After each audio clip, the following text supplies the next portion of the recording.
ठंडी माटे हजू पण राह जोवी पड़शे। ठंडी अंगे हवामान विभागे आगाही करी छे के आगामी 7 दिवस वातावरण सूकू रहेशे अने पवननी दिशा जे छे ए बदलाई छे। पूर्व तरफना पवन फूंकाई रह्या छे। आगामी 5 दिवस तापमान यथावत रहेशे अने 5 दिवस बाद 2 થી 3 डिग्री तापमान वधी जशे। 18 दिसंबर तक मौसम आमतौर पर शुष्क रहने का पूर्वानुमान दिया गया है और जो लघुत्तम तापमान है इसमें कोई बड़ा बदलाव नहीं रहेगा अगले 5 दिन तक। उसके आगे 2 दिन जो है 2 से 3 डिग्री सेंटीग्रेड टेम्परेचर राइज होने का पूर्वानुमान। सरस्वती साधना योजना हेठळ મળતી નિશુલ્ક સાયકલનું ખુલ્લેઆમ વેચાણ થતા હોવાનું પ્રકાશમાં આવ્યું છે। વિદ્યાર્થીનીઓની સાયકલો વેચાઈ રહી હોવાની વિગતો સામે આવતા ખળભળાટ મચ્યો છે। જોડિયા તાલુકાના જસાપર ગામના પૂર્વ સરપંચ વલ્લભ પનારા आरोप लाग्यो छे। पूर्व सरपंच वल्लभभाईना घरेथी 2500 રૂપિયાની સાયકલ વેચવામાં આવતી હોવાનો ગંભીર આરોપ लाग्यो छे। કેટલાક લોકો સાયકલ વેચાતી લઈ રહ્યા છે। જાગૃત નાગરિકોએ પૂર્વ સરપંચના ઘરે જઈ અને ખરાઈ કરી, જેનો એક વિડીયો પણ સામે આવ્યો। સાયકલો પડી છે માજી? પડી છે? કેટલી પડી છે? હવે તો બે રહી જ રહી। આ વલ્લભભાઈનું જ ઘર છે ને? એ હા કેટલામાં દીએ?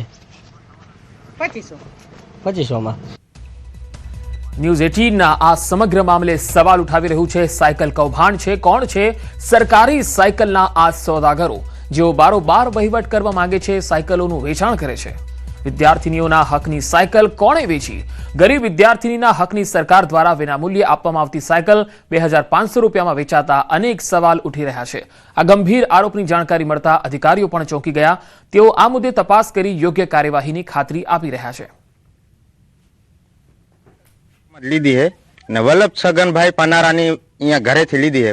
2500 રૂપિયામાં સાયકલ લીધી। मारा भाईना छोकराए लीधी है सायकल। કેટલી સાયકલો અહીંયા હજી હયાત છે ને તમે કેટલી? सायकल तो घणी बधी હતી એની પાસે, બાકી લગભગ તો વેચાઈ ગઈ। હવે લગભગ જાજી નહીં, 2-3 સાયકલ હોય છે એની પાસે। સાયકલ ક્યારે લીધી હતી તમે? સાયકલ હમણાં હજી અઠવાડિયું થી હોય છે। અઠવાડિયું થી હોય છે અને અમે 2500 રૂપિયામાં સાયકલ લીધી।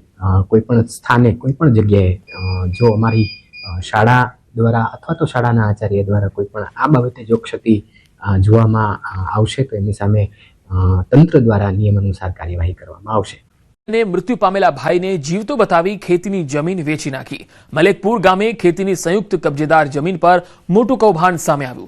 खातेदार सुशीलाबेन पटेल द्वारा पोताना 2019 में मृत्यु पामेला भाई ने 2022 में जीवित बतावी अन्य मृतकों और संयुक्त खातेदारों खोटा फोटा, खोटा ओळख कार्ड और बनावटी दस्तावेजों तैयार करीने सरकारी कर्मचारीओ साथे मिलीभगतथी जमीननी बिन खेती करावी अन्य व्यक्तिओं ने वेची मारवामां आवी। आ अंगे जाण थता पोलीस मथके फरियाद नोंधावी छे।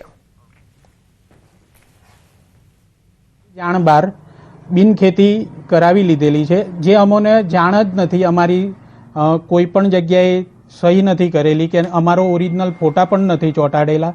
मारा काका जेठाभाई हीराभाई 30/6/2019 ना रोज मरण पामेला छे, तो पण तेमना अंगूठानुं निशान बतावेलुं छे अने एमनी जग्याए बीजा कोईनो फोटो ચોંટાડી एमनी सही करेली छे।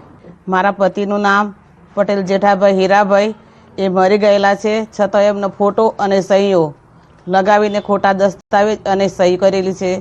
ફરિયાદીની નણંદ દ્વારા ફરિયાદીના પતિનું 2019 માં મૃત્યુ થઈ ગયું હોવા છતાં એને જીવિત હોવાનું બતાવીને 2022 માં એમના અંગૂઠાની ખોટી સહીનું નિશાન ઊભું કરીને તેમજ બીજા ખાતેદારોના ખોટા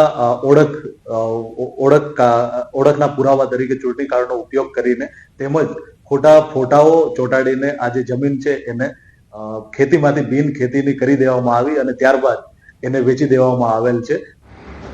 મહીસાગર જિલ્લાના મુખ્ય મથક લુણાવાડાના મલેકપુર ગામે સંયુક્ત ખાતેદારોએ જમીન ખેતીની જમીન આવેલી હતી, તેમાં જ એક ખાતેદારે જમીન પચાવી લેવાનો કિસ્સો છે તે સામે આવ્યો છે। જો કે अन्य खातेदारोए पोलीस मथके गुनो नोंधावता अत्यारे गुनो नोंधायो छे। दृश्य बतावी रह्यो छुं तमने। आ जे खातेदारो छे मलेकपुरना ए आ तमाम खातेदारोनी जमीन संयुक्त जमीन आवेली हती, परंतु अंदरना ज एक महिला खातेदार कही शकाय तेने आ जमीन बारोबार खोटा फोटा ચોંટાડી અને પચાવી પાડવાનો જે કારસો છે તે સામે આવ્યો છે। જે જમીન પચાવી પાડવાનો કારસો છે તે દ્રશ્યો બતાવી રહ્યો છું કે આ જે જમીન છે, ખેતીની જમીન છે, તે બારોબાર પચાવી દેવામાં આવી છે. તો બીજી તરફ મકાનો પણ બનાવી દેવામાં આવે છે. દ્રશ્યો જોઈ શકો છો કે અહીંયા મામલો આખોએ જે જમીન પચાવી પાડવાનો છે તે અહીંયા જે દ્રશ્યોમાં છે તે બતાવી રહ્યો છું. અમને એક સાઈડ મકાનો બનાવી અને જે અન્ય લોકોને જે વેચી મારવા અને દસ્તાવેજ પણ કરી દેવામાં આવે છે.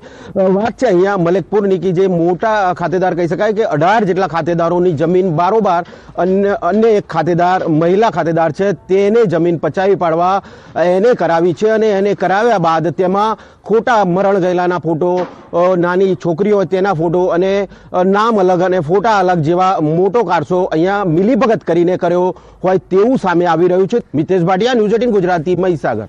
કમોસમી વરસાદને કારણે ખેડૂતોને પાકને નુકસાન વેઠવાનો વારો આવ્યો છે, જેને લઈ સરકારે ખેડૂતો માટે સહાયની જાહેરાત કરી, પરંતુ ખેડૂતોના ખેતરોમાં ભાગ રાખનાર ભાગિયાને કોઈ સહાય મળતી નથી, જેને લઈ કોંગ્રેસ નેતા દ્વારા ભાગિયાને પણ સરકાર સહાય ચૂકવે તેવી માંગ કરી ખેડૂતો પણ પોતાની સહાયની રકમમાંથી ભાગિયાને થોડો ભાગ આપે તેવું જણાવ્યું. સરકારને હું વિનંતી કરું છું કે હારે હારે જો ખેડૂતોને જ તમે આપો છો તો જે ભાગિયાઓ છે એના માટે, ખેત મજૂરો છે એના માટે, અમે જ્યારે આ કમોસમી વરસાદ વખતે જ્યારે પહેલી અમે રજૂઆત સરકારને કરી ત્યારે પણ અમે કહ્યું હતું કે ખેડૂત અને ખેત મજૂરો બંનેને નુકસાન થયું છે તો બંનેને આની અંદર વળતર આપવામાં આવે. આજે પણ હું ફરીથી માંગ દોહરાવું છું કે ખેડૂત અને ખેત મજૂર બંને માટે સરકારે વિચારવું જોઈએ. ટેકાના ભાવે ખરીદેલ મગફળીના પરિવહનમાં બેદરકારી સામે આવી. ઓવરલોડેડ ટ્રકમાંથી મગફળી ગુણીઓ રસ્તા પર પડી. ખરીદ કેન્દ્ર પરથી ગોડાઉનમાં લઈ જતા સમયનો આ બનાવ. વંથલીના આંબેડકર ચોકમાં 12 થી 15 ગુણીઓ રોડ પર પડી. આ ઘટનામાં સદનસીબે મોટી જાનહાનિ થઈ નથી. રસ્તા પર મગફળીની ગુણીઓ ઢોળાતા ટ્રાફિક જામની સમસ્યા જોવા મળી હતી. વંથલીના આંબેડકર ચોકમાં જે ગુણીઓ છે રોડ પર પડેલી તમે જોઈ શકો છો. રસ્તા પર ગુણીઓ પડવાના કારણે ટ્રાફિક જામની પણ સમસ્યા જોવા મળી હતી. મગફળી પરિવહનમાં કેટલી બેદરકારી છે તમે તસવીરોમાં જોઈ શકો છો. ખરીદ કેન્દ્ર પરથી ગોડાઉનમાં લઈ જતા સમયે આ બનાવ બન્યો.